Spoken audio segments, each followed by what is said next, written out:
Wendell Potter to Chapel Hill, y'all. Thank you very much, Katrina, and thanks for this opportunity to be back in my home state. I'm a Tar Heel. I was born in Banner Elk. It's a smaller town, not too far away, up in the mountains in western North Carolina. I actually grew up in Tennessee. I spent most of my growing up years across the state line, and became a journalist in my first career. I was a newspaper reporter and became a state house reporter in Nashville, covering state politics, and then got a chance to go to Washington to cover the Supreme Court, the White House, and Congress for Scripps Howard newspapers, back when Scripps Howard owned newspapers. And I had a longer career, though, in corporate public relations. I wound up working initially in healthcare for a nonprofit healthcare organization in Knoxville, Tennessee, the Adventist Health System of East Tennessee. Then I was recruited to work for Humana, and I moved to Louisville and worked at Louisville for 4 years. I joined Humana when Humana owned hospitals and was primarily known as a hospital company. While I was there, the company decided to spin off the hospitals and focus on managed care because the board and the executives felt that that was a more profitable business to be in than running hospitals. I was reporting to the president when I left Humana to join Cigna, and I was at Cigna for 15 years almost, and rose up to the ranks. I became head of corporate communications for Cigna, one of the largest health insurance companies, as is Humana. I was the person who handled financial communications to the media. I had to know how my company, how the industry made money, because my name was on every quarterly earnings release for 10 years, and I also led a staff that developed talking points for our lobbyists to use in Washington. I spent a lot of time in Washington working with my peers at other companies to develop strategies for pushing back against any kind of legislation that we felt was not in the best interest of my company and our industry. I played a role, quite frankly, in helping to defeat the Clinton healthcare plan in the early 90s and other efforts to enact healthcare reform legislation at the federal level throughout my career. In 2007, I was doing the same kind of work, quite frankly, because there was the anticipation in the industry that after the next presidential election, if a Democrat was elected, and there was the assumption that Hillary Clinton would be the next president, that there would be a renewed effort to reform the healthcare system. And I was spending, again, quite a bit of time in Washington, helping to develop a strategy to, if not kill healthcare reform once again, at least to try to shape it and control it as best the industry could. And I was growing kind of weary of that work because I knew that we, as a country, really did need to have healthcare reform.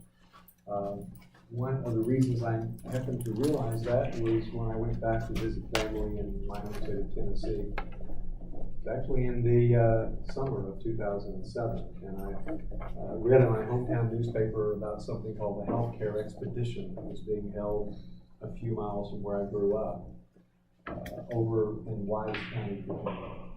And I've often said that that road between between Kingsport, Tennessee and Wise County, Virginia, that road, Highway 23, winds through the southern Appalachian Mountains into the coal mining section of Southwest Virginia. That became my road to Damascus because I was a changed person after leaving that county fairground that day. And this expedition that was being held, was called an expedition, was really a very large free clinic for people who couldn't afford to get care otherwise. It was operated by an organization called Remote Area Medical. It's based in Knoxville, Tennessee. I'm sure many of you know about it. They've done amazing work. And I didn't know about the organization. I didn't know anything about this particular clinic, even though I read in the paper that this was the 9th year it was being held. The paper said that people would be driving from hundreds of miles away, in many cases, that people would come and they would typically spend a night or two in their cars and trucks waiting to get care that they couldn't otherwise get. I went there out of curiosity. One of the things I was doing at that time was writing a paper for my company and for my lobbyists and for others to help shape opinion about the number of people who were uninsured in this country. And it was well into the mid-40s, about 40 million or 45 million at the time. And actually, at the time the Affordable Care Act was passed, it had grown to about 50 million. About 50 million people didn't have insurance in this country. And I was slicing and dicing the data in certain ways that would make people think that it wasn't such a big deal after all, that a lot of people who were uninsured were that way by choice, that they had made a decision to remain uninsured. We had a term for it. We called those people, they were going bare or going naked, and they just made their own decision not to get coverage. What I was certainly expected to obscure or not be a part of this white paper was the fact that at that time, many people were uninsured because they couldn't get insurance, they couldn't afford it. Many of them had pre-existing conditions, and back then, before the Affordable Care Act was passed, it was perfectly legal and common business practice for insurance companies to charge people with pre-existing conditions a lot more for the same coverage that they would charge for people who didn't have a pre-existing condition. And it was also prevalent in the industry for insurance companies to refuse to sell coverage to people with certain pre-existing conditions. And these people were essentially declared uninsurable, and that was often, it was a term that was used by financial analysts in New York and within the industry. If someone had such a history of ill health or a pre-existing condition, they were declared uninsurable. And once one insurance company turned you down, you would have to disclose that in any application that you would fill out for coverage anywhere else. So you were pretty much out of luck. So that was really a big reason why there were so many people without insurance. But I didn't pay a lot of attention to that, even though I knew it was a reality. But going to that expedition really changed my view of what I was doing for a living and the role that the industry, my industry, played in the rising number of people without health insurance. When I got there to Wise County and walked through the fairground gates, I witnessed something that day that not only changed my life, it changed my life because I just couldn't imagine that something like that could be happening in the United States. People were literally lined up by the hundreds in lines that stretched completely out of sight. When I walked in, there was just a sea of blue tents. It looked like what I had seen on TV of mass units in war-torn countries. People were being treated, what was most visible were the lines and lines and lines of dental care where people were being treated for dental care that they couldn't otherwise afford. And then I noticed that a lot of those lines, though, were leading to barns and animal stalls at the Wise County Fairgrounds. People were literally being treated in barns and animal stalls. That shook me to my core. I couldn't believe that this was something that was happening in this country. And I realized immediately, it was an epiphany for me, because I realized immediately that I had to bear some responsibility for that. Because the work that I did was to help perpetuate a system that was really quite profitable for the companies that I worked for. And it is still a system that is quite profitable for the health insurance industry. I also knew that had I not been lucky, I could have been one of those people in those long lines. My parents saved a lot of money. They were working class folks. I was the first person in my family to be able to go to college because they sacrificed and saved money so I could go to college. And I knew if it hadn't been for them, and I hadn't been able to get a good education, the chances would have been pretty darn good that I would have been one of those people waiting in line to get care in a barn or an animal stall. It was just so crushing to me, and I knew that the people who were in those lines could have been people I grew up with and could have been relatives of mine. And I felt this burden of responsibility. And I made a decision that I would need to figure out some other way to earn a living. I went back to Philadelphia, where Summit at the time was based, and I shared my experience with some of my colleagues.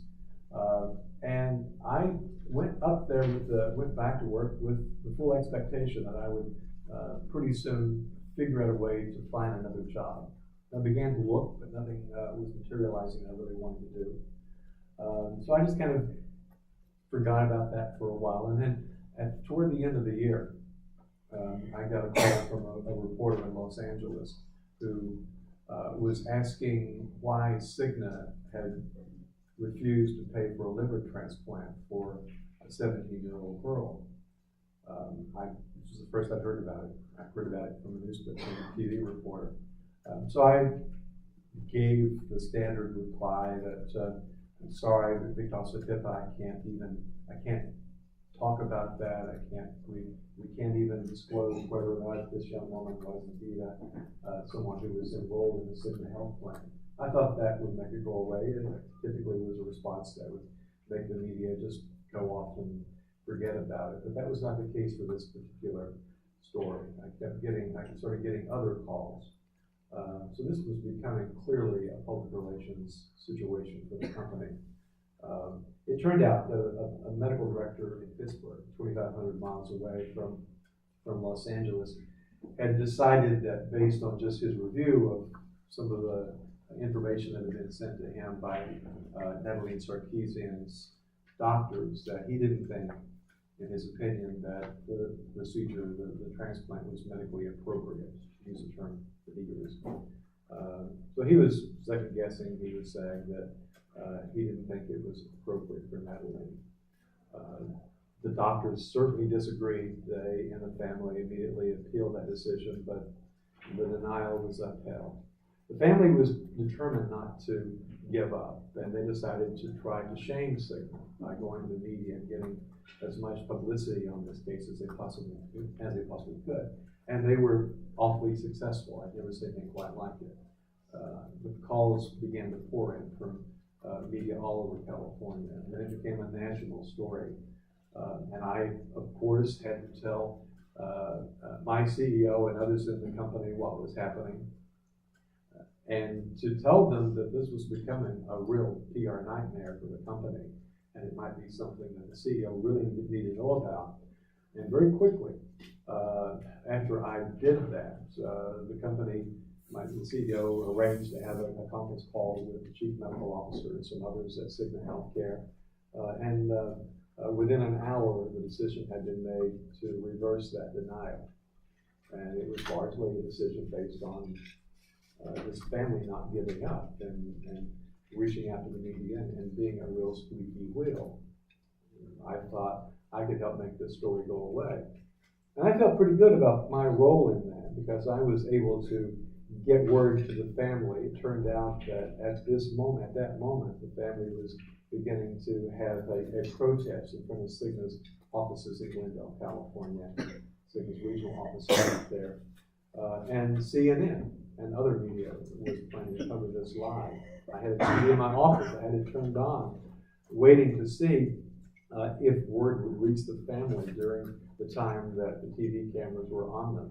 And I could see someone whispering into Mrs. Sarkeesian's ear something that obviously made her very, very happy. So I knew at that moment that she had gotten the word through a lawyer in our offices that I had called to say, look, we reversed their decision. Can you get word to the Sarkeesian family that Cigna will pay for the transplant? I went home that evening thinking that I had played some role possibly in a happy outcome. And I could just imagine what the family was going through because I am a father, and my kids were not all that much older than Natalie Sarkeesian was at that time. 5 hours though later, and I was at home, I got a call from someone who told me the sad news that Natalie had passed away at the age of 17. It was 5 days before Christmas. And it happened that when the surgeons were preparing for that transplant, a perfect match had been found, and the surgery had been scheduled. Someone had taken the surgeons aside and said, I'm sorry, but we can't go forward with this transplant because Cigna hasn't given us clearance to do that. And Mrs. Sarkeesian, who I came to know later, said, well, what does Cigna have to do with this? We know our benefit plan covers transplants. And he said, I'm sorry, but a medical director has said Cigna won't pay for it. I had, over the course of my career, handled so many, or my team and I've handled so many similar cases, none that had reached that kind of media awareness. But there were many times that my team and I would handle calls from reporters, and we came to call them high-profile stories. And whenever, by the way, this is just something I want you to know, if you've ever denied something, and it's serious enough that you think you might be able to be a squeaky wheel, you might want to consider reaching out to the media and getting the media or a member of Congress or legislator or regulator involved in your case, because that will elevate it to high-profile status immediately. I just, at that point, could not handle any more high-profile cases. I just didn't have it in me to do any more. So pretty soon after that, I turned in my notice. And I didn't have any idea what I would do. I just knew that I couldn't keep doing what I was doing. And I essentially took a year off and was fortunate to be able to have the resources to do that. Began to do a little consulting work, but I also spent time going to Washington after President Obama was elected, and there was the beginning of this effort to get healthcare reform enacted. I went down to Washington a lot to help advocates understand what I used to do for a living and how the industry would be working to try to shape reform that they couldn't kill it like they'd done previously.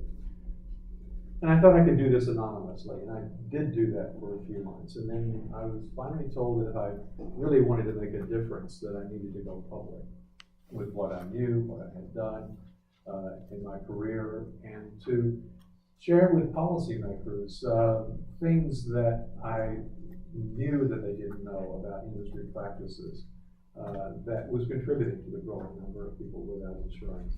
So I testified reluctantly before the Senate Commerce Committee on June the 24th of 2009. I say reluctantly because I knew that once I did that, I'd be branded as a whistleblower. I knew that my industry would try to discredit me, or I felt the industry would, and that it would be kind of bad news for my family. I know the fate that befalls a lot of so-called whistleblowers. It's often the attempts to discredit it wasn't more often very, very successful. I've been exceedingly lucky. The industry never really was able to do that. I think various reasons. One, I testified under oath before Congress, first before the Senate, and then several times before House committees. I also had worked throughout my career with reporters, so I had a good relationship with a lot of reporters who had grown to know me as someone who was very knowledgeable in the industry and the companies that I worked for. And I also was telling the truth, of course. As I said, and I was not disclosing anything that was proprietary or competitive information about Cigna. I had a very good career at Cigna, and at Humana before that. I had many promotions, and what I did was not to discredit. I was not a disgruntled Cigna employee. I talked about practices that were industry-wide. And I'm told that what I did made some difference in the passage of what became the Affordable Care Act, or Obamacare. Some of the practices of the industry were indeed made unlawful. Insurance companies cannot disqualify someone or refuse to sell coverage because of a pre-existing condition. They can't charge people more because of a pre-existing condition. They can't charge women more than men anymore, which was prevalent in the industry back in the day. There's a limit on how much they can charge older folks. In many cases, in some states, insurers are charging 5 and 10 times more, older people more for coverage for the same policy as someone who is younger. They can't do that anymore. They can charge 3 times as much, but not 5 and 10 times as much. And there's a restriction on what's referred to as the medical loss ratio, which I described to lawmakers and why it was so important. One of the things that I learned in my career handling financial communications was that there are 2 measures, 2 numbers that shareholders look for every quarter when a publicly traded insurance company announces earnings, and one is the medical loss ratio, and the other is earnings per share. And the Affordable Care Act set a floor that insurance companies now spend an average of at least 80% of what we pay in premiums for medical care, for paying claims and other things that improve one's care or one's health, or tries to. And the other is earnings per share. It's very important for insurance companies to meet Wall Street's financial expectations, particularly as it pertains to earnings per share. And there's always this consensus estimate of financial analysts about what the insurance company, what they expect the insurance company to make over a given 3-month period of time. And that's publicly disclosed by Bloomberg and others who look at what the analysts are reporting, what they're predicting, and they come up with this consensus estimate. And you do not want to miss that consensus estimate by a single penny on earnings per share. If you do, there's a very good chance that you'll start seeing a trade-off in your stock, a sell-off in your stock, and prices going down. So that's how I came to know how these companies really operate. From being in this very unique position of working with top executives, handling financial communications to New York on the one hand, and then working with our lobbyists and the trade association on the other hand in Washington. But what I ultimately came to do after that testimony was to go on to continue to be an advocate for reform. And even though I said that I felt that the Affordable Care Act was important legislation to pass, I said at the time that I felt it was only the end of the beginning of reform, that it moved us a bit farther down the field and brought a lot of people into coverage. But the problem is it doesn't bring enough of us into coverage. And it hasn't done nearly enough to control the rising cost of health insurance. And hasn't done nearly enough to control the rising cost of health care. And I also have become much more aware of the challenges of employers that employers have these days in continuing to offer coverage. As you undoubtedly know, those of us who are not eligible for a public program like Medicare or Medicaid, typically most of us get our coverage through the workplace or our employer, but it's not ideal. If you lose your job, you lose your health insurance in most cases. Yeah, you can sign up for COBRA, but it's extraordinarily expensive because you then have to pay the full freight, both your employer and your share of the coverage. That's why only 10% of people who are eligible for COBRA take advantage of it. It's just too darn expensive. And how can you pay that if you lost your job? So the employer-based system is one that is not a very good safety net at all for us. It's a system that happened by happenstance. It was not anything that was ever planned. No other country in the world has a system that is like ours, and one that, quite frankly, allows for-profit insurance companies to have such influence over a person's ability to get the care that they need.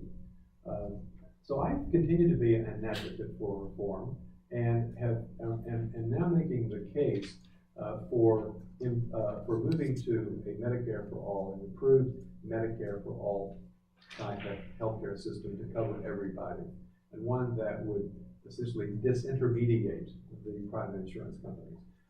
About a year or so before I left my job, I was in a senior meeting, a leadership meeting with the CEO, and one of my colleagues asked the CEO at the time what kept him up at night, and he used a term that I really hadn't heard before: disintermediation, which means eliminating the middleman.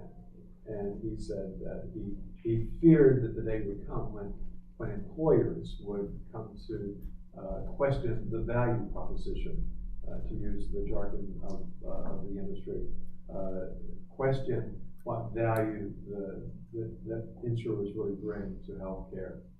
And that day is beginning to come. More and more employers are struggling to continue to offer coverage to their workers. And I've got a few slides here to walk you through what has been happening going back a few years before the passage of the Affordable Care Act, and then since then, to give you an understanding of what has been happening. and why I think the current system is just simply not sustainable. You'll see the trends and what's been happening over the past several years. This is what has been happening to family premiums. This is from the Kaiser Family Foundation, which tracks this on an annual basis. And this is the cost of a family premium from an employer-sponsored plan. In 1999, it was $5,791. Now it's, in fact, for 2019, it's over $20,000. So the cost of the family policy is now $20,000. That doesn't include, folks, out-of-pocket expenses. That is just the premiums. Let's advance to the next one.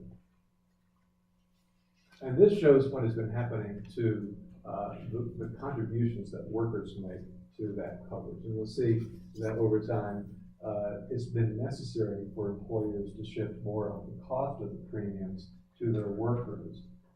Typically, employers continue to pay the lion's share of the premiums, but that's changing, and you're seeing that workers are now having to pay considerably more and more every single year. So that shift has been occurring. Let's go to the next one. And you'll see here what has been happening to deductibles. One of the reasons I left my job was because I was expected to be an advocate and cheerleader for high deductible plans. We had a euphemism back then. They were called consumer-driven plans. And we chose that term because we wanted to convey the impression that people, consumers, were wanting this kind of health care insurance or health insurance, that they were chomping at the bit to be able to pay more for care out of their own pockets. But these high deductible plans, they really started in the mid-2000s. They started picking up speed, as you see. In 2010 is when Affordable Care was passed. And you see what's been happening since then. Deductibles have been rising. The Affordable Care Act did nothing to stop that practice. It did put an upper limit on what deductibles could be, but the trend has been almost vertical, as you'll see, as in the percentage of spending on deductibles over the past 10 years. To the point that a quarter of working-age Americans with job-based coverage have such high out-of-pocket costs and deductibles relative to their income that they're effectively underinsured. And this is from research with the Commonwealth Fund, which tracks this on an annual basis, and they look at what is happening to the value of health insurance, and increasingly Americans are underinsured. I think that the next slide shows that a bit more in detail. This shows the growth of underinsurance in this country, starting in 2003. You can see it's well more than doubled over the last few years. Just last month, the Commonwealth Fund came out with another report that this is in 2016. It was the average of all insured people who were insured, but now 28% of people who have coverage for the workplace are underinsured. Of those who buy coverage through the Obamacare exchanges, it's now 42%. So the overall is about a third now of all people who have private insurance are underinsured, which means the deductibles are so high they forego getting the care that they need. They just don't have enough money in the bank to cover their out-of-pocket expenses before their insurance kicks in. This shows what has been happening to the cost of our paychecks over time, and you'll see that that top line there, we've actually been losing ground in terms of our paychecks. Let's go to the next one, and you'll see how this compares to the cost of benefits. You'll see the cost of benefits has been rising faster than the cost of wages. And one of the reasons for this is because employers are increasingly unable to give their workers the raises that the workers certainly would like, or the employers would like, because as healthcare costs go up and the cost of health insurance goes up, employers have no alternative if they want to keep offering coverage to their workers to give the raises to insurance companies to cover these ever increasing premiums. As a result of all this, a lot of employers are just simply getting out of the game. They cannot continue to offer coverage to the workers. So this is happening particularly on the lower end of the employer community. Small and mid-sized employers are, in particular, having a more difficult time of offering benefits. I was in San Francisco a couple of weeks ago, a meeting with the executive director of the Pacific Business Group on Health, which represents a lot of the blue chip companies based in the Bay Area, like Apple and Google and Cisco and some of those big, rich companies. And he said for them, they've got enough money that this is not a big deal. But he said small employers are toast. In other words, they just don't have the ability to stay in the game anymore. So this shows you that in 1999, 67% of the non-elderly population in this country were enrolled in employer-sponsored coverage. It had dropped down to 56% in 2014. So that trend line is going down. Fewer and fewer of us are working for employers now that offer coverage because employers increasingly just can't afford to keep offering coverage.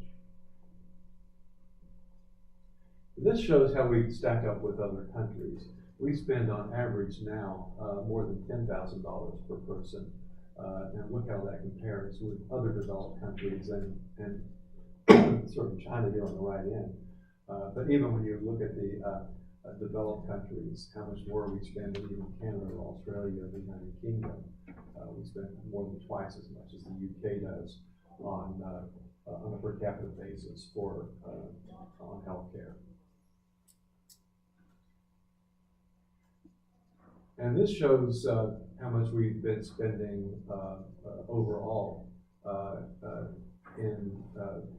over the past several years on a per capita basis. Just another way of looking at this, how that has grown over the past several years. Again, a very, very steep trajectory there. And this next slide shows you this as a percentage of our gross domestic product, what has been happening over the years, how much more we're spending on healthcare now than we have in the past. Some folks say, well, so what? That's our choice to spend that much money on our healthcare. But we're only talking about a possibility of 100%. So the more we spend as a percentage of GDP, it means we have less money to spend and devote to other things that are important to our society. And this is showing how our spending as a percentage of GDP compares to other developed countries. And look at this gap, how it's widened over time, and how much more we are spending as a result of this ever increasing rapid growth in healthcare costs here in this country compared to the rest of the world. And this final slide here shows what we get for all that money. Another thing that the Commonwealth Fund does is track the performance of healthcare systems around the world, in the developed world. And they look at 11 countries. I've only got, I think, 6 of them here. But this shows how the U.S. compares in these categories with other developed countries. And consistently, we always rank 11 out of 11 in terms of health system performance. And this is recent. This is since the Affordable Care Act. This was in 2017. That's the last time we did this. In 2 years, there should be another one that comes out shortly. But the healthcare system in the UK, where they spend less than half of what we do per capita on healthcare, was ranked number 1 in the overall ranking. And they look at a lot of different areas of care process, but access to care. As you'll see, we rank 11 out of 11 there, and the efficiency of our system is one of the worst. And equity, which is how fair the system is, we're at the bottom. And our outcomes, sadly, despite all that spending, we're the last. We've come up 11 out of 11 in our healthcare spending.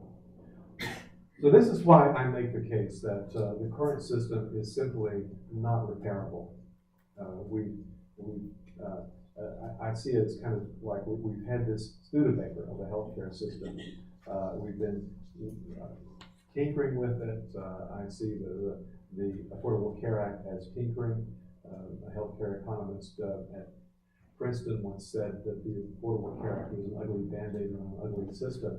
And it's been largely that. It has not really addressed the real root of our problem, which in my view is a multi-payer system that is inherently inefficiently.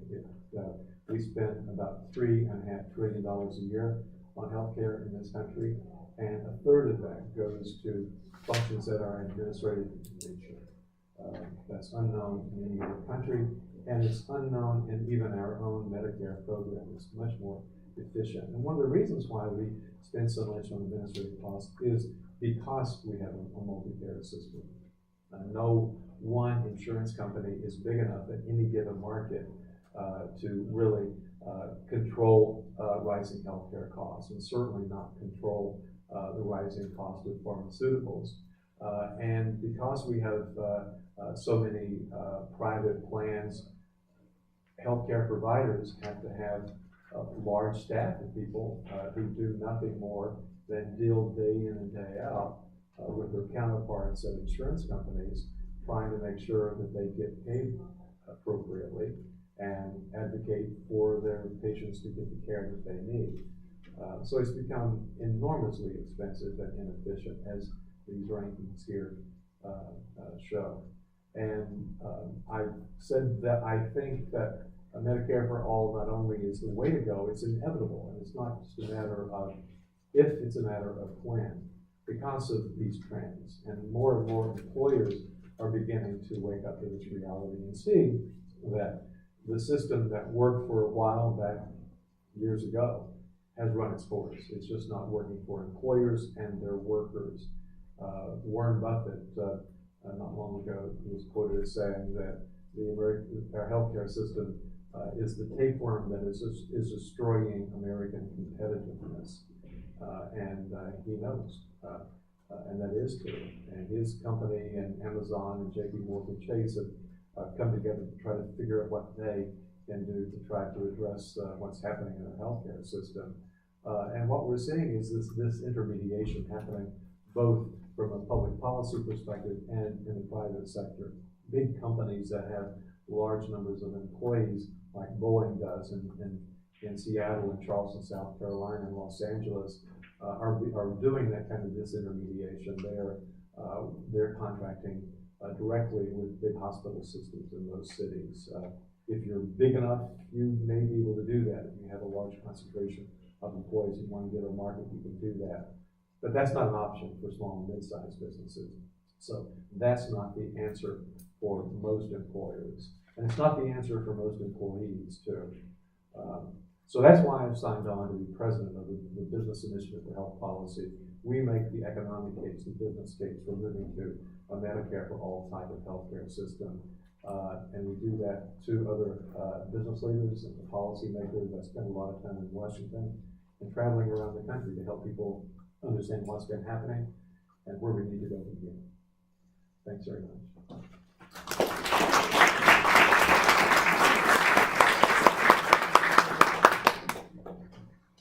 So I realized I got so excited I forgot to introduce myself earlier. My name's Katrina Ramquist-Wesson, and I'm a founder of Healthcare for All, y'all. And we're babies in this fight. We're 2 years in now at this point. And I'll say for me personally, that makes me really close to having absorbed a lot of the mythology and the deception. So one of the things I really like to do is get some of these things out there. But before I do, I want to stop and just acknowledge, does anyone have any questions for Wendell? And I hope you'll come back up and talk through these with us. Thank you, Wendell, for that talk.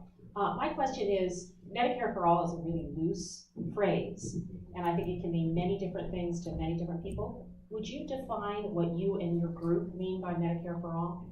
Yeah, thank you for that. Because there are a lot of proposals that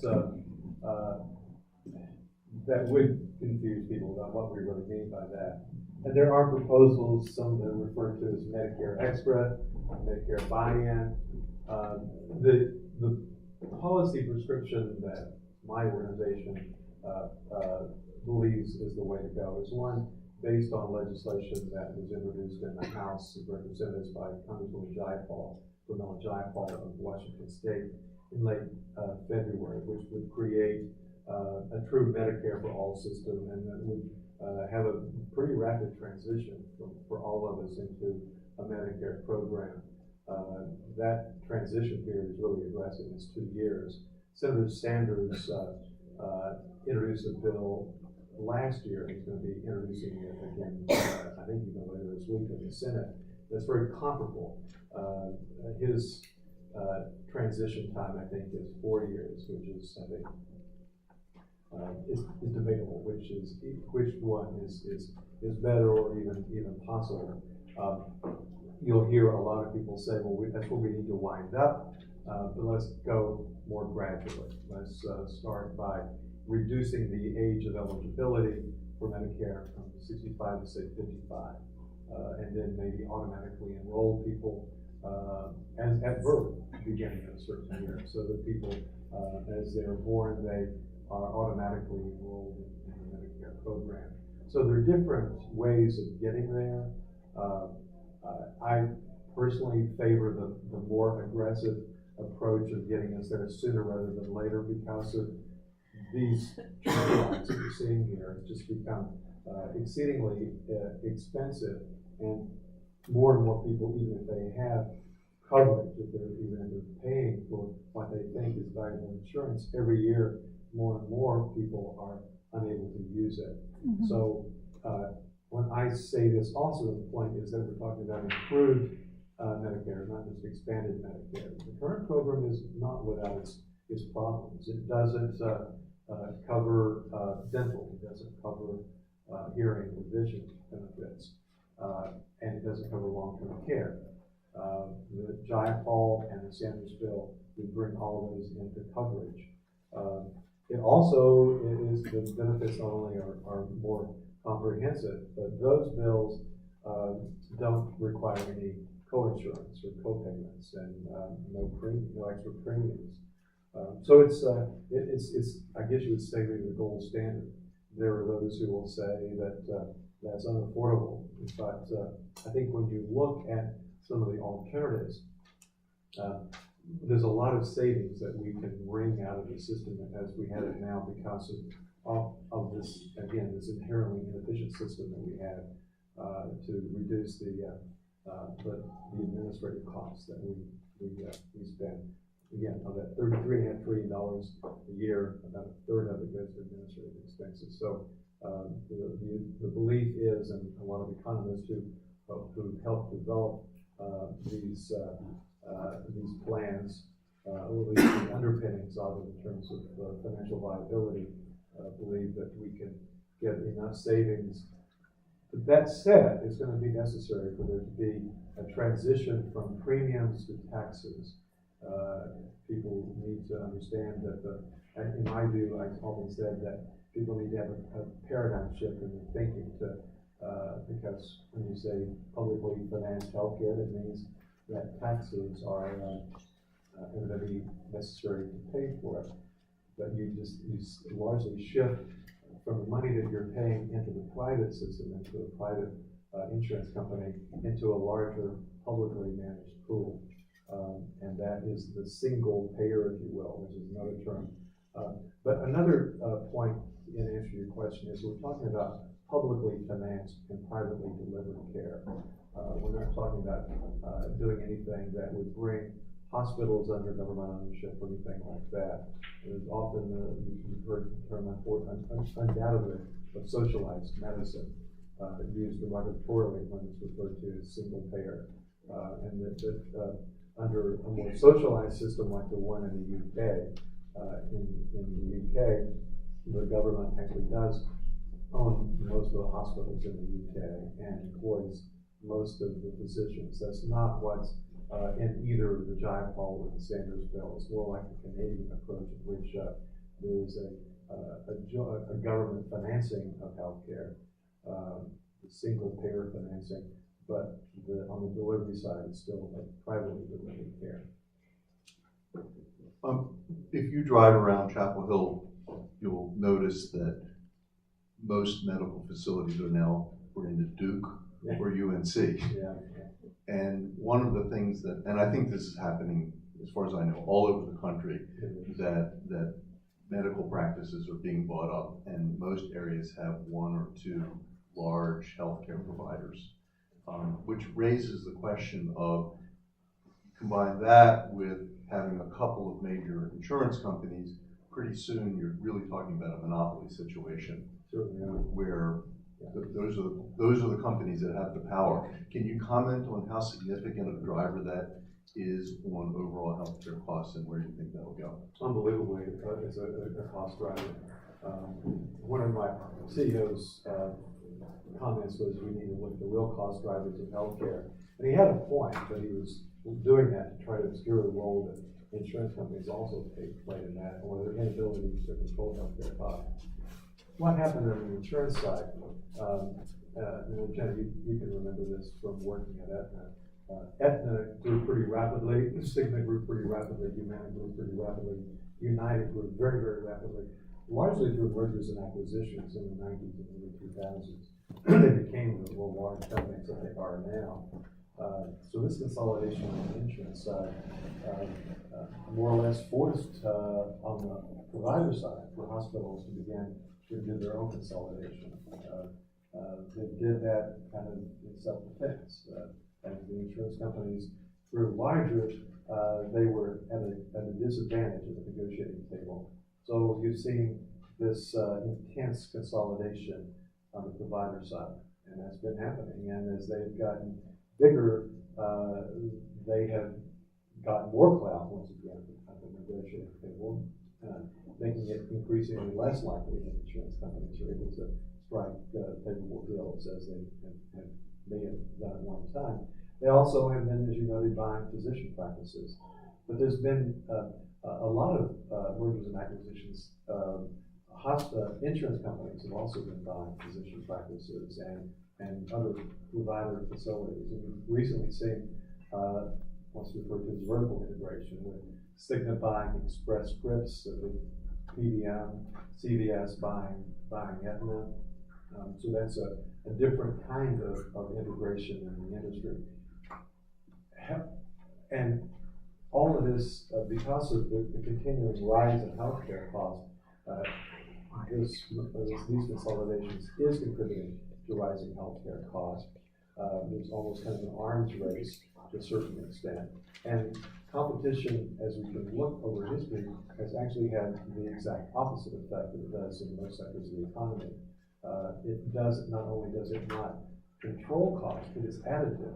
It actually works kind of the opposite way, and kind of adds fuel to inflation rather than taming it. Just to comment on the hospitals, there's a study that we actually include in our roadshow that we go present, and it shows very clearly how, depending on the number of hospitals, if you get, I think it's fewer than 3, the prices jump up at least 15%. Don't quote me on the numbers, I don't remember them offhand, but you can very clearly see the number of distinct companies in an area definitely controls the price. And there was something today that I just came across that when patients move from one locale to another, this has been studied recently too, that when they move, their costs change, that it's not the individual, the sicker individuals are changing geographies because they need more care. It is just, kind of arbitrary. It's pricing according to what they can get away with, because we have the insurers in the middle, negotiating on a fragmented basis.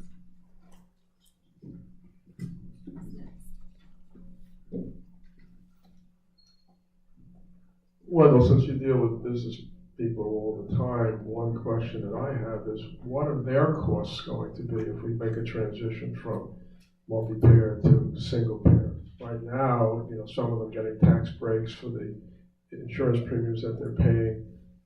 We know that first, payroll taxes will go up under a single payer plan. Are they getting any other compensating savings like individuals and families would under single payer? They do.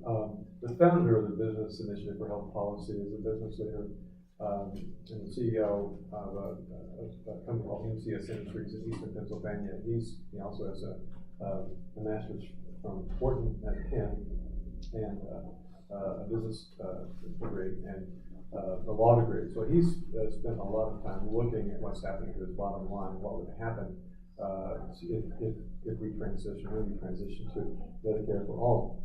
And he's calculated that even with tax advantages of offering benefits, it's still it's continuing to take a big hit from his bottom line. And he's calculating that he is spending on benefits now the equivalent of $13.50 an hour per employee on health insurance. It's just becoming unaffordable.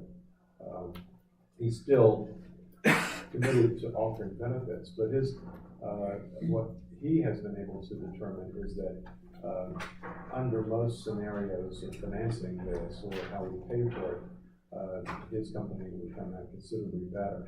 He's saying about 20% of payroll right now, or revenues in one way or another, going to coverage or providing coverage for his workers, and his hit he says from his estimation would drop dramatically, at least cut that in half.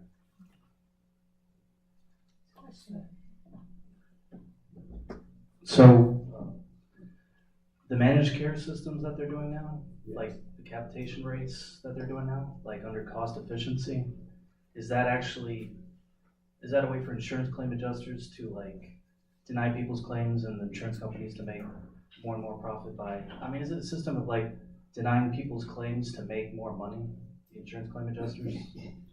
You know, it has been going on. I was a very big believer in managed care, and I do still think the concept of care coordination is very solid.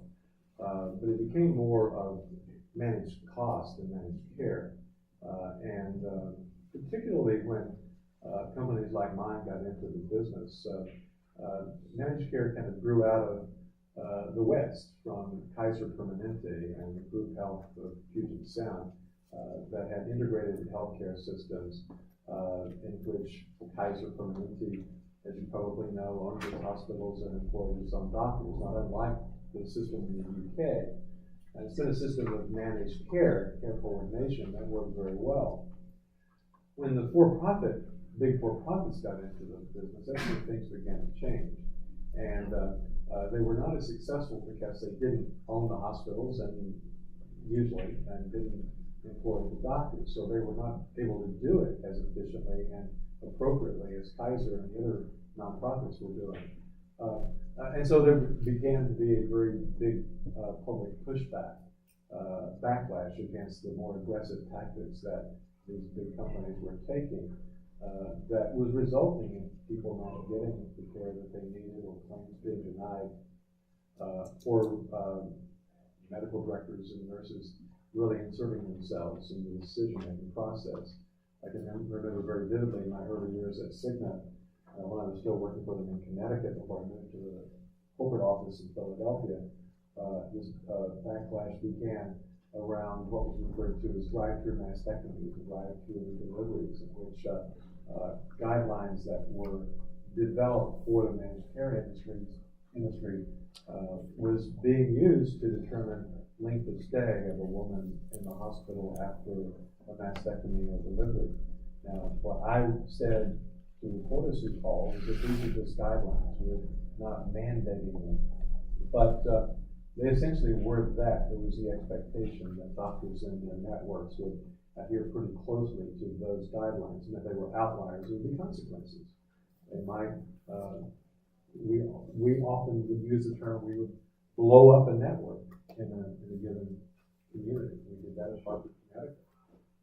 When we decided that we needed to have a different network or a smaller network of doctors and hospitals in a given city. You're seeing that once again.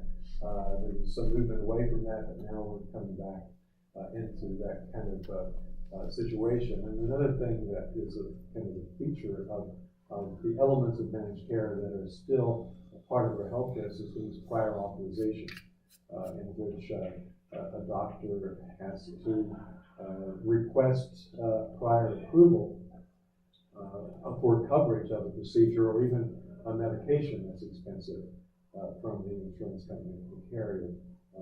And if you don't, then the patient is at risk of not getting any coverage for the treatment or the medication. Right now, they're trying to privatize Medicaid in the state of I know. and I've heard like all of those actually reduce networks for cost Yeah. efficiency purposes. Yeah, and it's distressing, but that's been a trend. And one of the reasons for that is that my former companies have enormous amounts of money to spend lobbying state lawmakers and convincing them this is the way to go, and then they can make the system more efficiently. But what they do is they wring a lot of cost out, and they don't pass on the savings or use any efficiencies that might come from that to improve patient care. And increasingly, these networks, they're just like private networks, except in many places they're even more narrow, and people have fewer choices, and in many cases the Medicaid recipients might have to travel quite a distance to get to find a provider that would be able to see them. There aren't as many doctors participating in the Medicaid program as in the broader and Medicare or the private sector, because reimbursement rates are lower, as you probably know, and they don't increase substantially, if any at all, when they're privatized.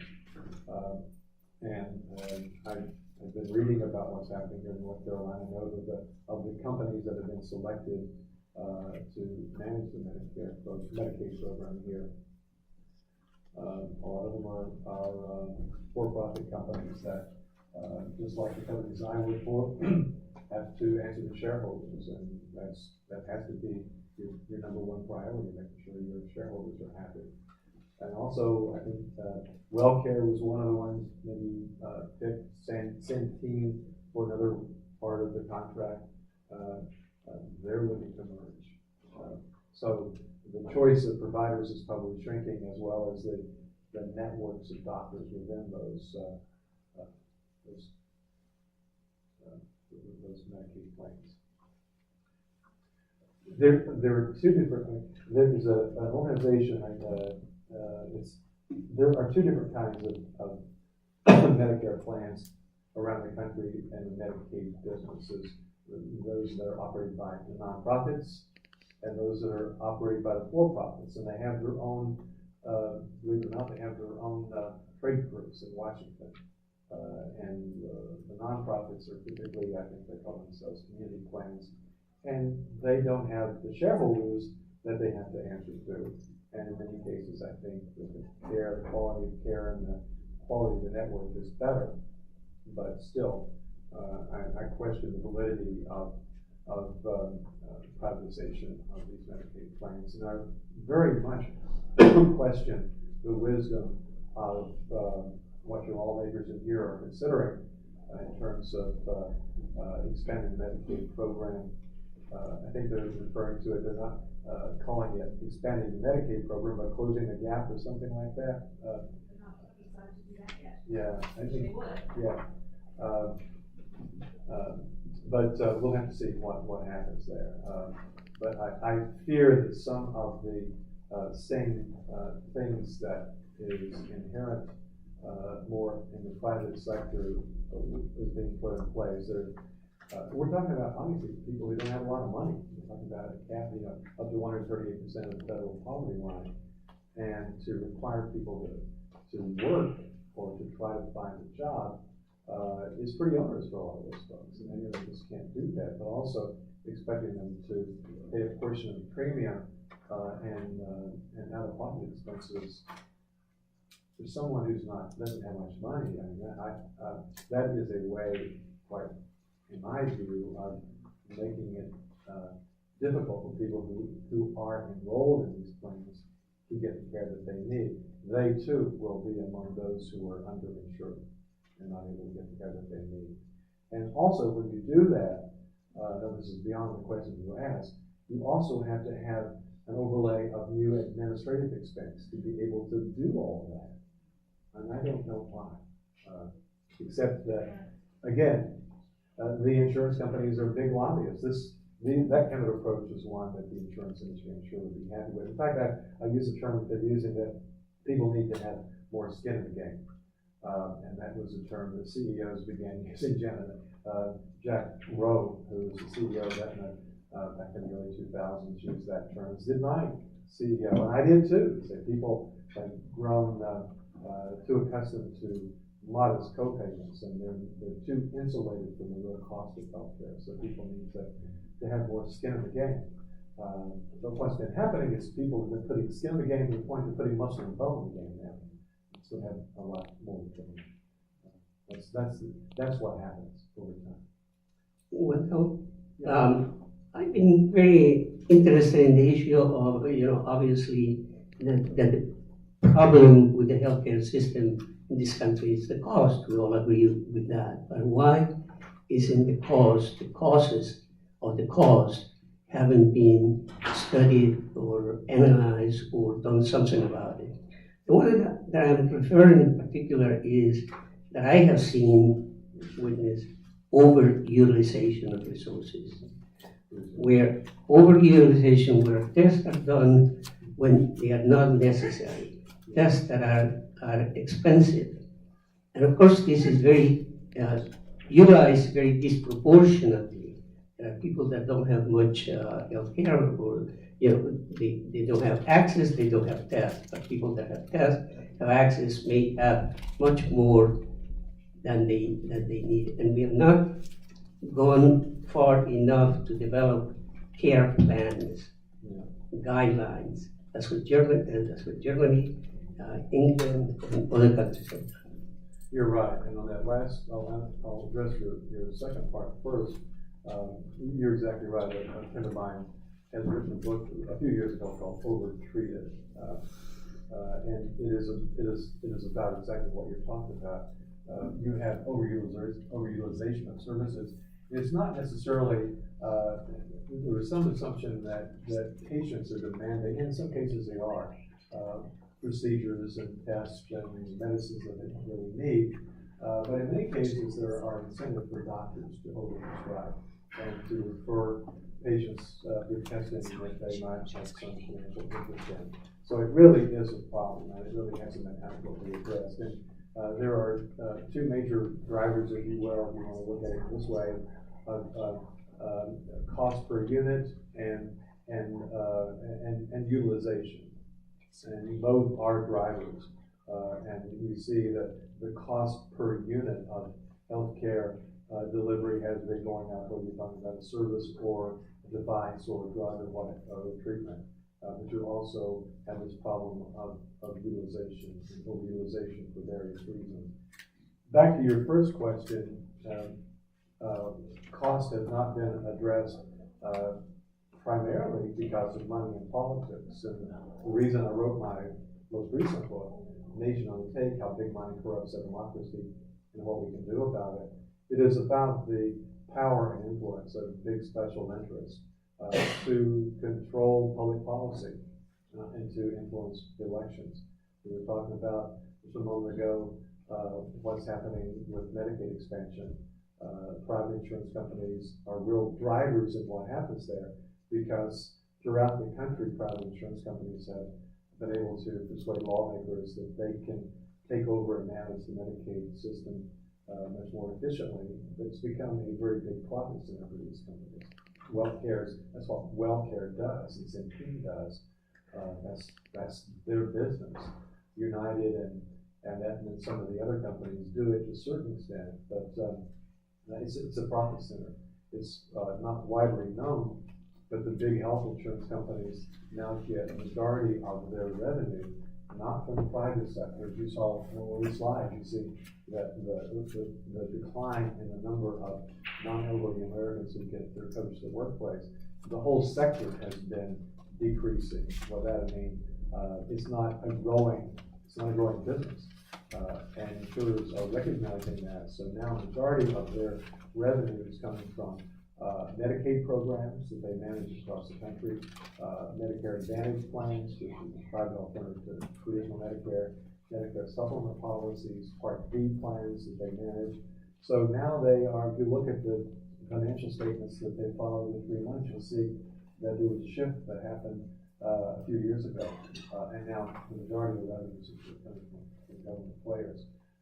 That was a tangent, but the big pharmaceutical companies, the big hospital systems are incredibly powerful. During the debate on the Affordable Care Act, it wasn't the insurance industry, CEO of the AHIP, the American Health Insurance Plans, that was at the White House more than anybody else. It was the president and chief lobbyist of the American Hospital Association. They have enormous clout, so the drug companies. You see the struggle with policymakers. There's seemingly a desire of those Republicans and Democrats to do something about drug prices, but they don't really get anything done because the pharmaceutical industry is enormously powerful. And the Affordable Care Act did, as I said earlier, address the problem of coverage, but it did very little to address the problem of rising healthcare costs. And policymakers made the decision that you can start with one, you can't do both at the same time. So that's what happened. So I'm sorry, I just want to pause for a minute on the Q&A because you kind of landed in this perfect segue. And it is, you know, as Wendell was saying, it's the money, and it is both parties. It's very clear and it's very rampant. Even before Citizens United, I believe that was 2010. But even in the time before that, the 4 years before that, the money is tremendous, and we don't see it all. Not all of it's listed up here. Exactly. And that, as you alluded to, that insurance company, gentleman passing the bag, it's the PBMs, it's hospital corporations, it's pharma, it's medical device companies. I mean, so the money is tremendous, which is why I think forums like this are so important. And I would like to proceed next to the myths, what we've called our myths, but actually I had a change of heart working on this and started to call them industry lies, because myth implies that there's some sort of a organic evolution of this information, and the more I study it and look into it, it's not just old wives' tales that have developed or folklore. I mean, it's literal industry lies that have seeped into the public consciousness. So we're going to just take them one by one. Please chime in, because some of these are probably familiar to you. But back on the study of the cost drivers, a lot of people have actually looked at single payer compared to the current system and have found that it will save money. Actually, no one that I've seen or that anyone else I've spoken with has found that single payer would be more expensive than the current system, which is something that, as an informed voter all my life, Jana will tell you, my mother, you know, I was not going to avoid being politically aware, but this was not clear to me. It's not on the news anywhere. This is the type of information you really have to go seek. And so that's why my organization popped up, was because we felt like we've got to get this information out somehow. You're not going to hear it on the news. So we feel very strongly about pushing this. That's why we do weekly actions. We just want people to be more informed and more comfortable talking about it, right, when you get these challenges. So for this one, you know, it costs too much. I'm sure all of you have heard that and maybe thought it. Up until 2 years ago, I believed it. But even the Koch-funded study, how many of you were aware that the Koch brothers found that actually single payer saves money? That was like Christmas in July last summer to us. That is not what the Milton Friedman School wanted to find. So I just wanted to jump in with this. Does anybody have any I kind of want to throw away the mic. I feel like it's small enough in here. Can you guys, and if anybody has questions. No. Oh, it won't work. Okay. Darn it. So if, Wendell, before I go to the next, did you have any comments? Yeah, I guess I would one observation is that study found that if you go to single payer, that we would see a savings over 10 years of $2 trillion. They used this top line number that was very scary though, and it was done purposely as part of the campaign to scare people that it would cost more than $30 trillion to move to a single payer healthcare system. First of all, people are citing that without recognizing that that is over a 10-year period of time, and also without recognizing that if you just multiply how much we spend right now by 10, you get much more than that, and that doesn't even take into consideration that there will continue to be medical inflation if we don't do something like this. So it's disingenuous for sure, and as you noted, even the Mercatus study found that you could save money. Now, the other thing that a lot of politicians, even the Democrats, are trying to conflate or confuse people is by suggesting that all the money would have to come through raising taxes, and that's not true at all. And they also don't know that you can shift money that's being spent with premiums into this larger pool and have a considerable amount of savings as well. Yeah, so, On that issue, couldn't you raise the age of people putting money into Social Security? And the amount of money that is the limit at this point? You know, I don't know that I've seen that proposal, but I guess there will be a number of things that will be considered about where the revenue will come from. I recommend looking at that, sorry, it's gone away now. The PERI, P-E-R-I economic study, that's the most recent and comprehensive that's out there. And it's got many, many ways to deal with it. Yeah, there's not one single way. There are ways to get there, and some that are more aggressive than others. The first step is pushing our Democrats in the U.S. Congress to hold hearings.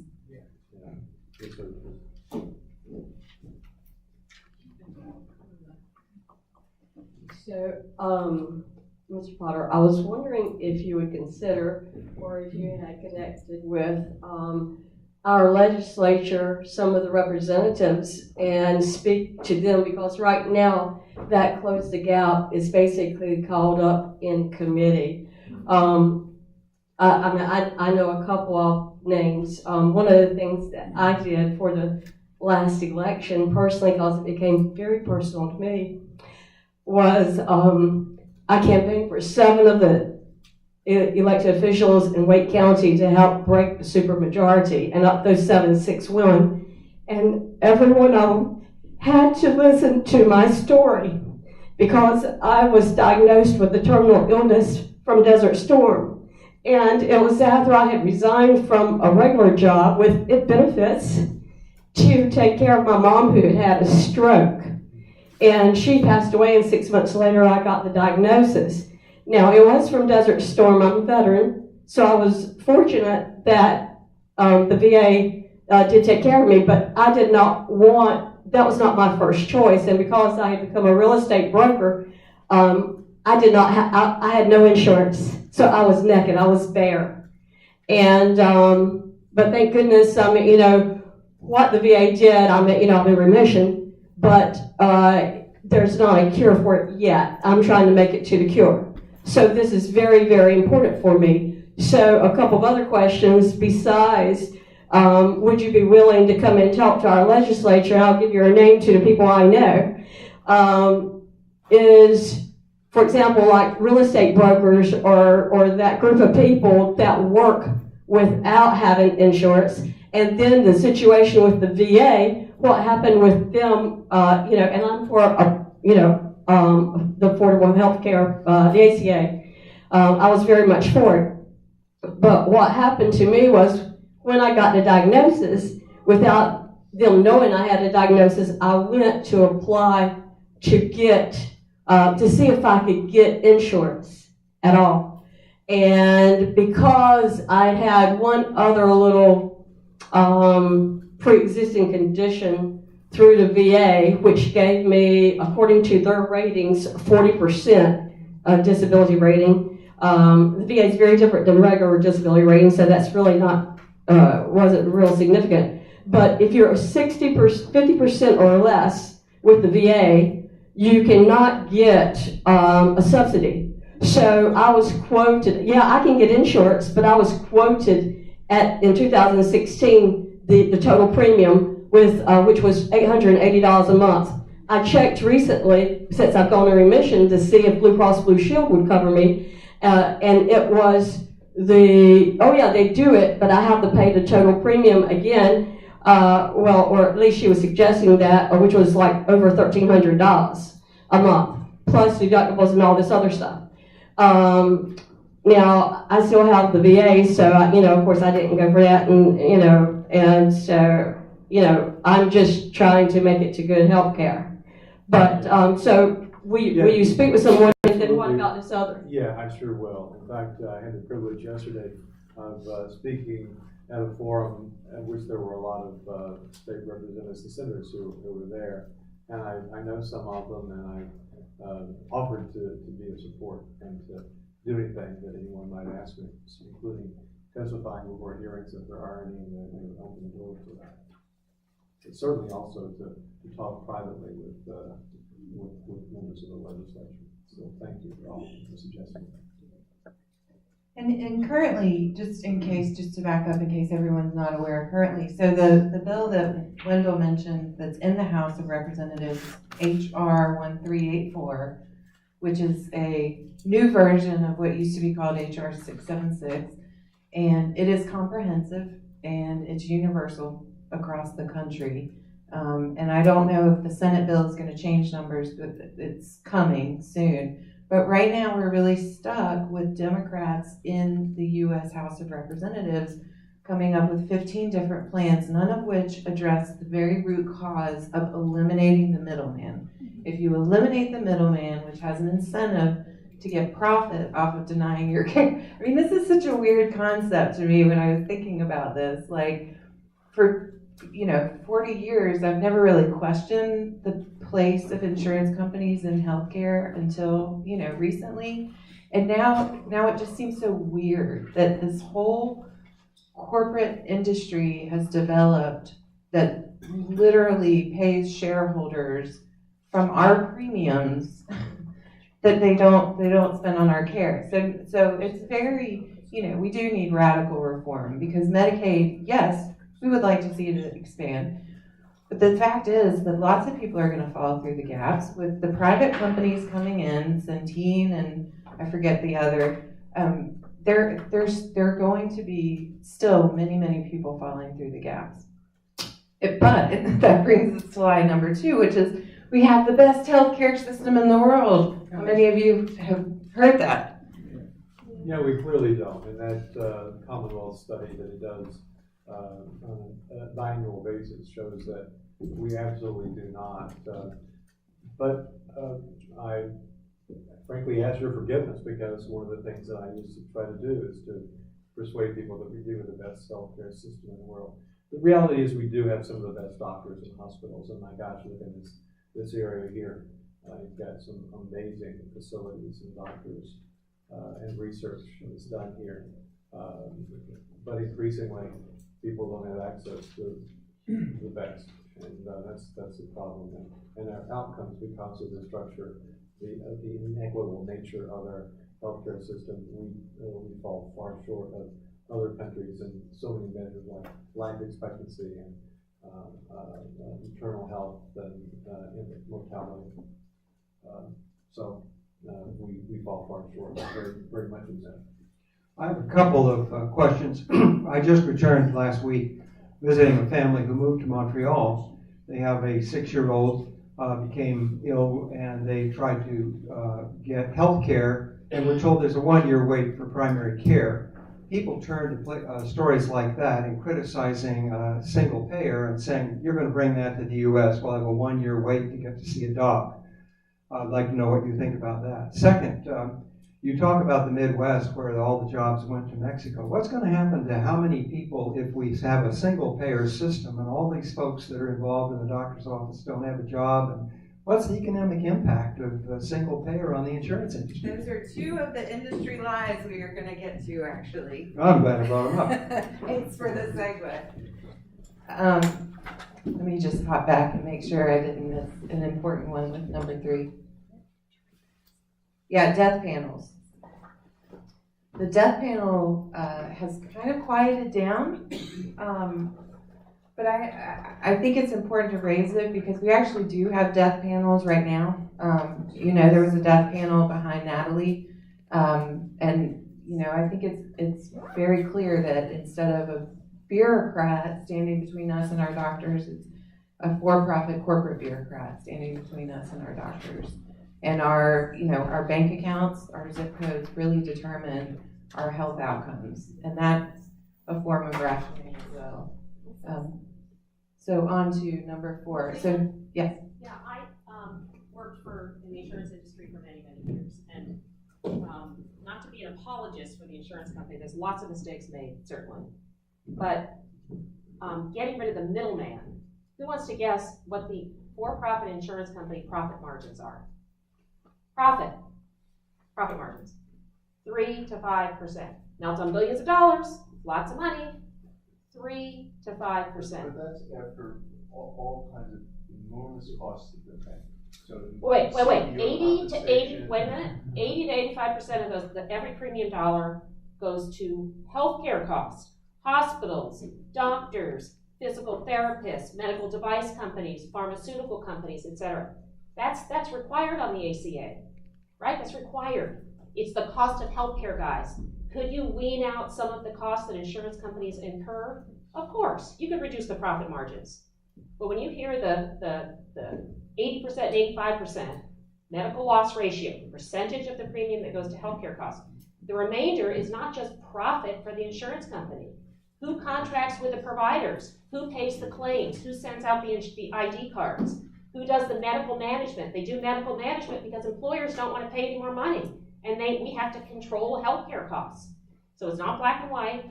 I'm not right, and they're not wrong, and it's a complicated system. But pointing the finger at pharmaceutical companies alone and insurance companies alone will not do it. It's the cost of healthcare. Doctors and hospitals and everyone else who's making money in this country, almost 20% of our GDP on healthcare. I agree. Yeah, there is indeed a lot of finger pointing. The insurance companies will point the finger blame at pharmaceutical companies will say it's the insurance problem or the pharmacy benefit managers. And all of this finger pointing obscures reality that they have very symbiotic relationships that keep the whole game going. And Jen is absolutely right. I used to point out that the profit margins, average profit margins in the insurance industry is much lower than the pharmaceutical industry. If you look at the profit margins of drug makers, it's just kind of off the charts in some cases. However, even though the profit margins are minor or smaller than drug companies, they are considerably higher than Walmart's or a lot of retail establishments. So they're doing quite well. And the whole reason that they exist is additive to healthcare costs. I agree with you. There's a lot of work that goes on. We'll jump to one of your questions, and I think we'll stick with this about wait times for care in other countries. Most of the stories you hear are anecdotes and are not representative of what really happens in the country. I've been on a couple of speaking tours in Canada, and I've gone from coast to coast. I've talked to doctors and patients, and they know that we down here believe that they wait inordinate lengths of time for the care that they need, and it's just not true. There is a longer wait in many cases for what's referred to as elective procedures, and that can include a knee replacement. But they get those procedures, and the wait time for care that's urgent and necessary is really quite short. In this country, as I said earlier, there are millions of people who wait forever for care, who wait to get care that comes to their town once a year to get care in a barn. We have the most insidious form of rationing, or the most unfair form, in my view, in the world, and that is based on ability to pay. And this is really a myth. And I take responsibility for a lot of people believing this. I used to tell people, I've got a binder that I kept of when we were pushing back against efforts in the past to move toward a single payer system, of using anecdotes from Canada in particular, based on bogus data and anecdotes. I can go all day long giving you data and anecdotes about people in this country who cannot get care, far and away more than people in Canada. Another myth that we have is what's happening to... Well, I just want to add that the craziest thing about this one to me, and I believed it for a long time as well, and I actually thought, well, that's not much of a trade-off for everyone to at least be able to get care. Waiting for care has zero to do with who pays the bills. Whether or not you wait for care has zero to do with who finances, whether it's the government, insurance companies, or anyone else. And that's one thing that I think we all kind of get sucked into this rabbit hole of waiting for care. How many providers do we have in a given area for the specific need? That's what determines how long people wait for care. Just had to get that out, I'm sorry. We could maybe address I know that's coming up on another slide, but what was the second? it was about what will happen to all the people who will potentially lose their jobs. I put that in 10 because that's one of the least common questions, but here it is. I get it a lot, and here's the reality. A lot of the people who work for insurance companies have skills that can immediately be used elsewhere.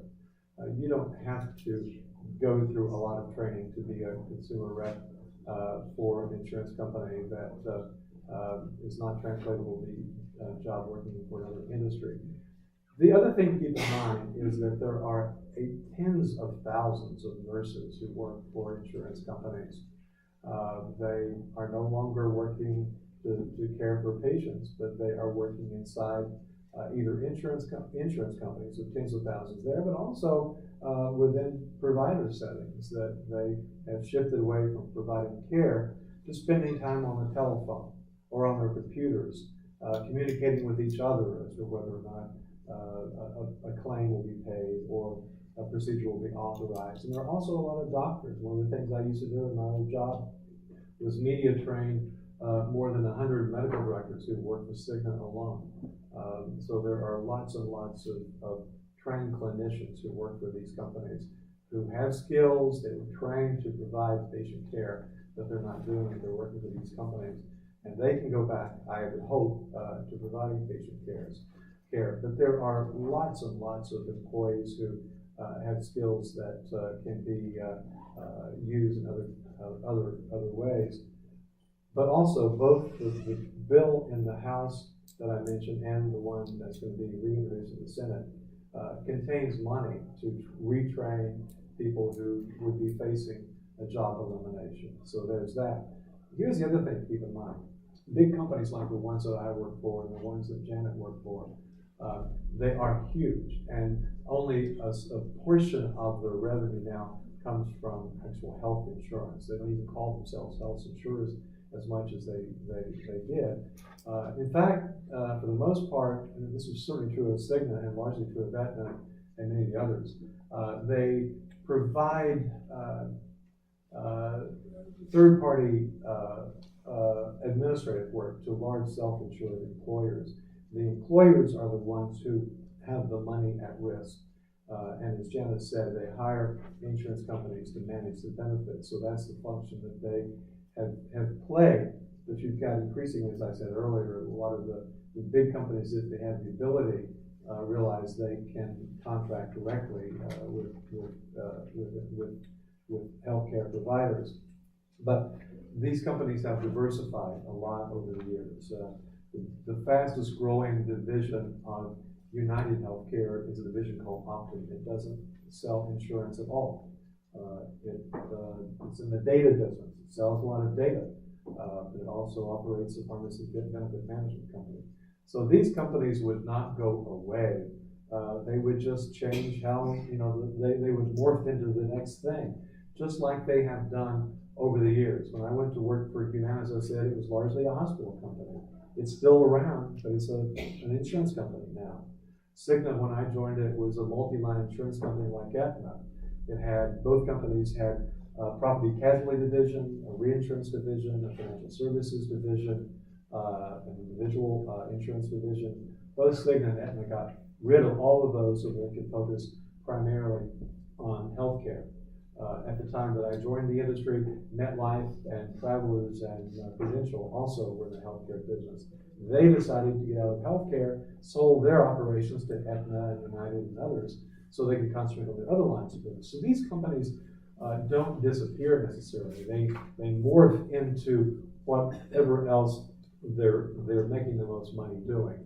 And Optum is the fastest growing profit center at United. So I just want to run through the rest of these really quickly, and then we'll shift back to more Q&A. Wendell already spoke about this one a little bit, that it's not socialism, it's publicly financed, privately delivered. The latest version, Wendell, I'd be curious to see what you think. I feel like that people love their employer-based insurance has become the more recent version of this. Yeah. And I would like to just gather some data very quickly. How many of you are on an employer-based insurance plan? How many of you love to get on the phone with your employer-based insurance plan?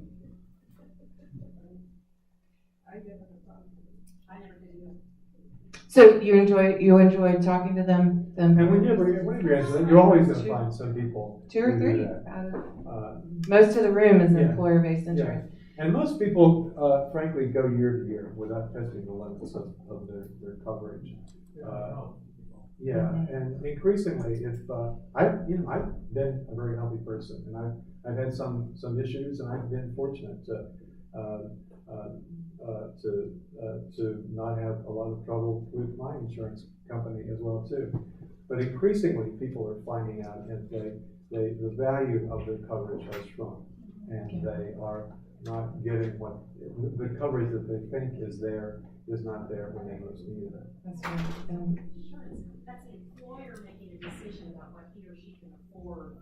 It doesn't. So the industry lie is people love their employer-based insurance. The implication being that they wouldn't give it up readily. So I want to just jump to the disruption very quickly, because that's another one you hear a lot, is disruption.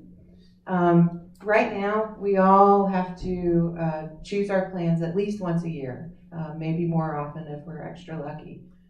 So do you look forward? Are you counting down the days until open enrollment? Are you excited about shopping between the plans, or predicting the unpredictable of what's going to happen to you or your family next year health-wise? My problem with employer-based insurance is that our premiums, gradually move up all of the time. Our deductibles get picked up every year or every 2 years. So we're paying more and more out of pocket for the same care. So that's my problem with non-employer-based insurance. It doesn't have to do with our employer, but it has to do with, I guess our employer is setting the terms for what they're willing to pay for. Right. But at the same time, the insurance company is also setting the rates that the employers are Right, but paying. that's based on the plan of benefits.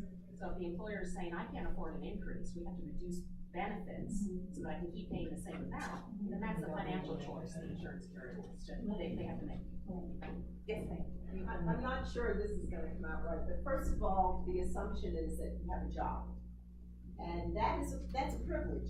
That's privileging a certain group of people who have a job that would pay for health insurance. Right. And I think that this room is a room, because of where we are in our demographics, of extremely privileged people. So I do think we have to think about that when we talk about jobs and who's paying for it.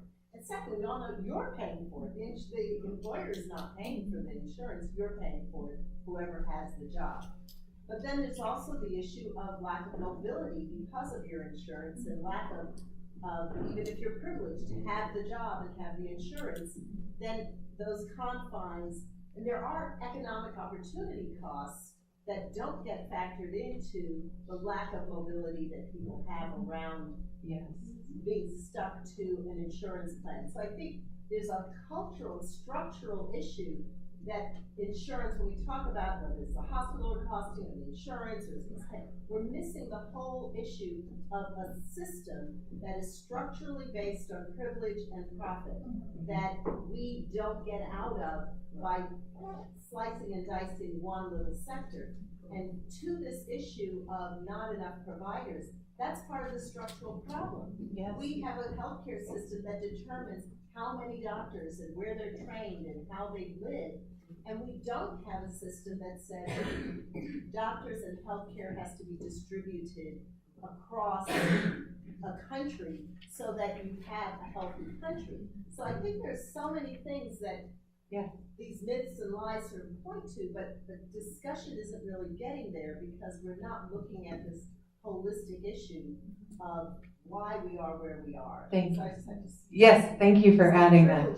And it is, and yeah, and when it's fragmented, you can't, well, you probably don't even make it. I just like to follow, I agree 1,000% with what you just said, but one of the things I think we need to be aware of as we try to sell this kind of transformation is there are a large number of fairly well-to-do people who have enough money to be happy with the medical system. They're the privileged people, and we shouldn't underestimate how much they're going to push back and be scared about the change that will happen.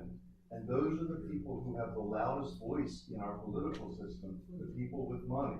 And so we saw some of it with Obamacare, that there was a huge backlash on, am I going to lose my health care plan? And it didn't work out really well. And I think the privileged people have a lot of power, and we got to make sure that we have really good answers for those people, or they're going to oppose this because they already are happy with what they have. But it's only those privileged people. It is true. One of the things that sometimes talked about is how these campaigns of fear are structured. And there's an acronym for it called FUD, and it stands for fear, uncertainty, and doubt. And they are very, very effective. And that was what I used to trade. That's why I used to work for them, is to develop these plans that would make people afraid of change, make them fear it, make them feel uncertain about it, make them doubt that what was being proposed was to their benefit. They're extraordinarily effective, and they're targeted to certain segments of the population. And also, I'll just be quite honest with you, there is in this society, and I'm sure not unique to American society, but there is this racism. We have the disdain for poor people, contempt for poor people, the belief that they're poor by choice. Quit being poor. They deserve it. Yeah. And I pull myself up by my bootstraps. I don't want any money, public money, going to someone who is a welfare queen or someone who's shiftless. So you have that also in our society. I'm just very sad that it's a reality. You have spoken about this. That's the myth what you're talking about is a myth of cost, because all of those people with privilege who have the money to buy whatever health care they want are paying some way for the lack of health care costs for those people who are brown, black, and poor. Wait. Somehow we're not getting that message across so that it impacts them at their pocketbook and say, okay, let's keep everything the same, but we're tacking on at the end of your bill, there's a line item that says money for the poor because we don't have a good healthcare system. That's a good point. I said you probably have seen in some restaurants that where there's 20% tax. Yeah, in some restaurants in Philadelphia that have tax on sugary beverages. There's a little that said this is costing you more because, or your grocery tab, because of this local tax on sugary beverages. I think maybe you could do something similar. Because it's true, and it's not widely understood. There is no such a thing as uncompensated care. Somebody has to pay for it. And when people who don't have money go to the hospital to get the care that they need. But They don't can't be believe it. turned away. People say that, but people don't believe it. I know, really I think know. it has to be shown. Yeah, on it their is, bill. exactly. It factors in to insurance rates and hospital bills and all of Like healthcare. like $100 Band-Aid. Yeah. Your $100 healthcare for the person who's gonna show up at the ER. There's a technique called broken record, and that's been used on us, right? We've been hearing these things all along. And I think we can actually use it strategically. We try to, like with all of our materials, we put healthcare for all y'all. We're already paying for it.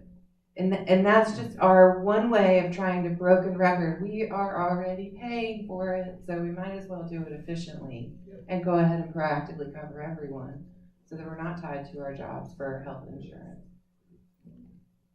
So just one quick one that I would just want to make sure before we run out of time is the innovation. You guys have heard about innovation. We'll just stop if there's no profit motive. We like to look at pharma with this one in particular, and we all, I think, probably understand that most pharma companies, or all pharma companies, spend more on sales and marketing than they do on research and development of new drugs. What I found fascinating was this one particular study, this chart. I don't know if you can see this bar chart. It's the top 100 pharma companies in 2015. It doesn't even measure percentages. It's how many times is their sales and marketing budget and their R&D budget. That blew me away. 2 times, 3 times, 5 times, 10 times. 27 companies are spending 10 times the amount on sales and marketing as they are on R&D. So if you take one thing away today, please take this. The next time you see a drug ad on television, just remember that, and try not to punch your TV, but just remember that's what they're spending money on rather than developing new drugs. And I'll thank Jonathan for this one, that it really, when it comes down to it, wouldn't we actually do better as a nation if the motive were not profit? Because you hear about the antibiotics issues that we have, bacteria developing for which there are not antibiotics that can fight them successfully. Making antibiotics isn't awfully profitable. So, we're kind of hanging loose here. We might be the ones going naked by having profit in the system. So, one thing I pointed out in a recent piece I wrote is that the developers of insulin sold the patent for $1. And the cost of insulin is going up just unbelievable. It's incredible. But that's true.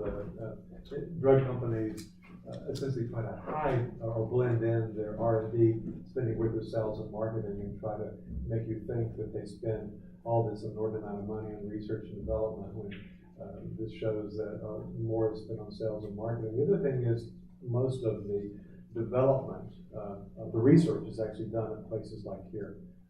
In North Carolina at Duke and UNC and through the NIH and other places. Basic research is usually done at taxpayer expense. Drug companies come in and they do development, but much of the research is actually done when taxpayers done. The other thing I might point out, we talked earlier about disruption. One of the things that the media doesn't talk about very much at all, but that I witnessed and was a part of when I was in the industry, and I alluded to this earlier, when we moved from the era of managed care plans, when they were prevalent, the HMOs and PPOs were prevalent, and then the industry decided it wasn't working for them anymore, it wasn't as profitable as it once was because of laws that were passed by legislatures and by Congress. Then they began to shift to high deductible plans. And they systematically, they being insurance companies and employers, moved almost every last one of us, disrupted the way we got our insurance from the plans that we were in into these high deductible plans. We had no choice in many cases because my company and others really pushed employers to move as rapidly as possible into something, and they use the phrase full replacement, to replace your HMOs and your PPOs as quickly as you can with these high deductible plans. And that system has been carried out. So that is what I'm referring to as disruption that we're not really paying attention to. It's not disruption that we ask for or that really has been for our benefit. Certainly not disruption has been done by the government, but by the private sector. I cringed when I heard President Obama say, if you like your health care, you can keep your health care. Because it was incredibly naive or ill-informed for him to say that. Because policymakers have absolutely no control over it, absolutely zero. The control lies with employers and insurance companies. Hey, this is about number 8 here, where doctors will get paid so little that they won't be able to make a living. I have a brother who's a pediatric anesthesiologist, and this is one of his biggest issues with Medicare for All, is the negotiation between an insurance agency and a hospital concerning the price of paying for care. Can you speak a little bit to that process and how the federal government, being the only entity in the room, how that's not going to be devastating for a hospital? In the plans that are being proposed, I think both the Jayapal bill and the Sanders bill, it would move from the way this negotiating between insurance companies and hospitals and the arrival at how much the hospitals will be compensated to global budgeting. And that's something that you might want to take a look at and see how that would work. The hospital systems, there would be set up a system of determining an overall budget for hospital care based on a lot of different factors. So that would be a shift in how it would go. Also, the Medicare program reimburses hospitals, it pays hospitals differently from private insurance companies. It typically is less, but there are almost no hospital opts out of Medicare, and most doctors are Medicare providers. So it is entirely possible for healthcare providers and facilities to operate under a Medicare system. Yes, your comment? Yeah, just on the doctor's compensation.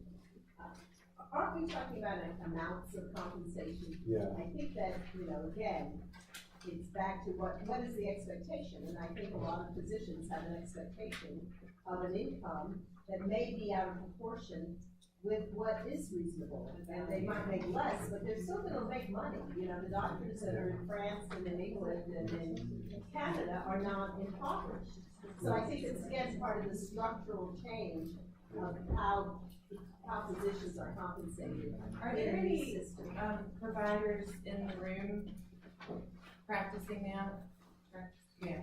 So is there, could you put a dollar amount on this, the possibility that A, you would save the admin time of worrying about multiple different plans, and B, that you wouldn't have the scenario where you'd have a patient walk out knowing that you could help them, but knowing that they won't follow through on what you've asked them to do because they can't afford to? Is that, is that loss of moral injury worth anything in terms of the salary increase? I'm just curious. Understanding that, and clearly people go into that realizing they can make quite a bit of money in one. And the biggest source of unhappiness right now in primary care is computerized patient record. And that's just a reflection of the time that's putting data into the computer that is used for billing.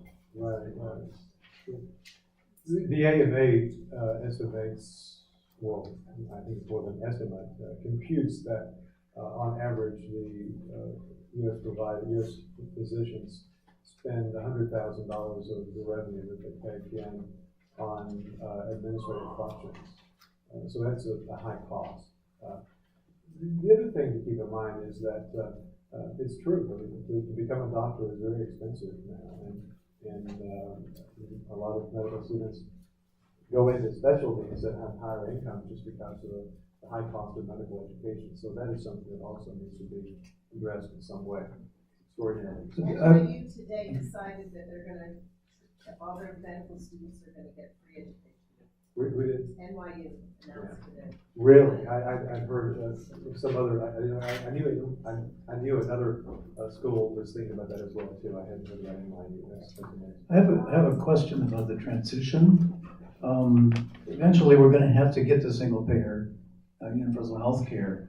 But what's going to be the tipping point that's going to get us there? And also, with all these big players with huge amounts of money, what are the fights going to look like? Well, it's going to be one heck of a fight. I've said the propaganda campaign that we're going to be facing is the mother of all propaganda campaigns to try to keep this from happening. It's going to be a huge fight. I say that it's inevitable. I can't tell you when the tipping point will occur, but it will occur.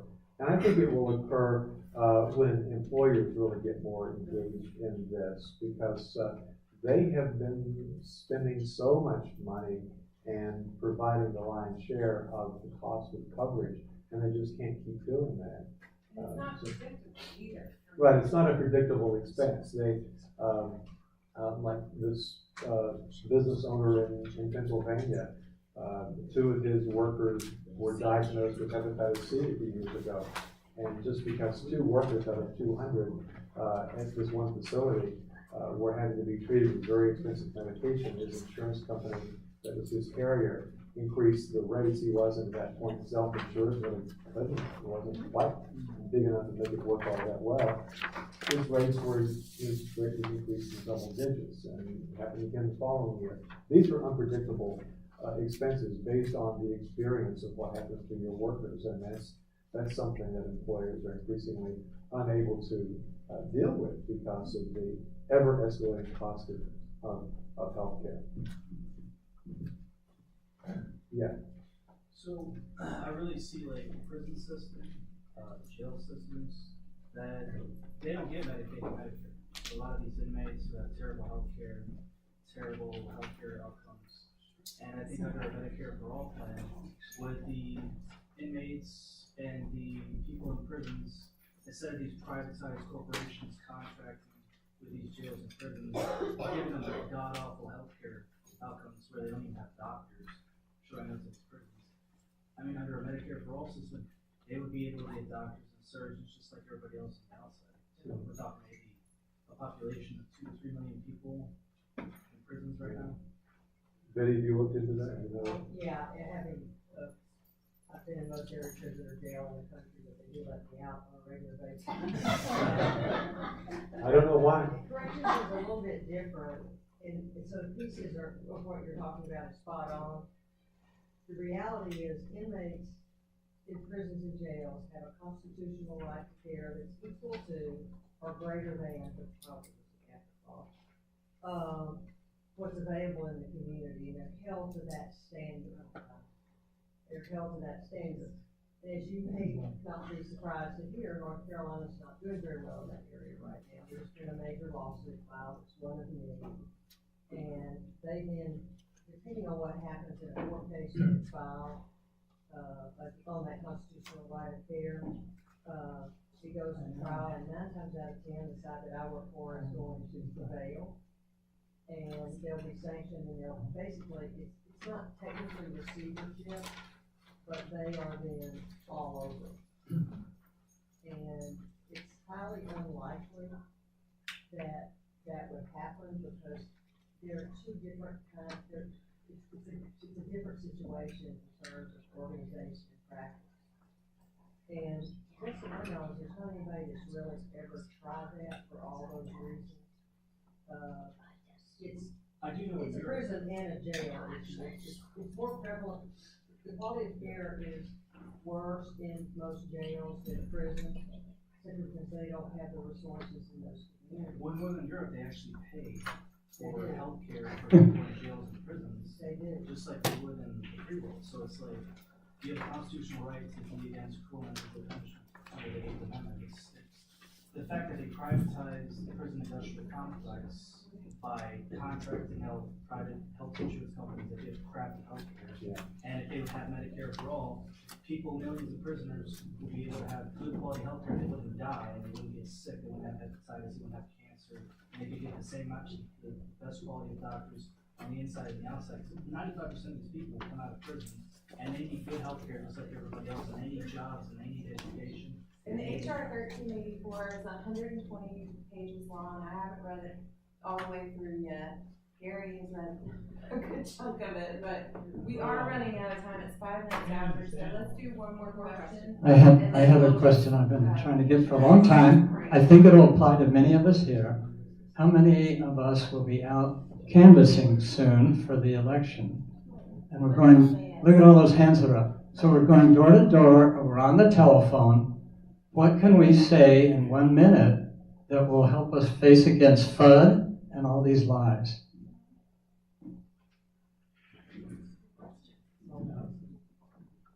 Is that for Wendell? Simple. Simple. It's the difference between for-profit and not-for-profit. That is. Not-for-profit hospital systems I'm talking about just the basic concept. I didn't go into medicine 40 years ago to make money. I went into it to help people. Medicine should not be the subject, medical care should not be the object of extortion. And that's what it is. That girl who died not receiving a liver transplant, she had no other recourse. If the insurance company turned her down, that was a death sentence. That's right. There was no other way to treat it. So, one other thing, insurance, health insurance is not what we need. We need health assurance. And also health insurance, as I know it, I'm not an economist, doesn't even make sense, because you get insurance for something, you throw money into a pool with a lot of other people to cover something that happens suddenly, unexpectedly, rarely, catastrophically. Like, your house gets hit by lightning, car accident, something like that. We all are dying. If you're alive, you're dying. And that's because you're aging. And aging is an accumulation of unrepaired defects.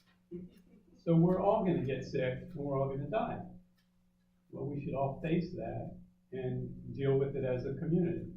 That's why I favor nationalized medicine.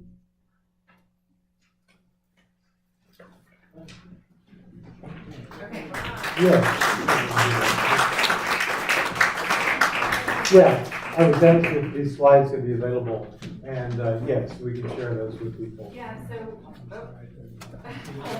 what I'll do is I will put the slides up on our website and make sure that Wendell has time. You all should have an evaluation. You really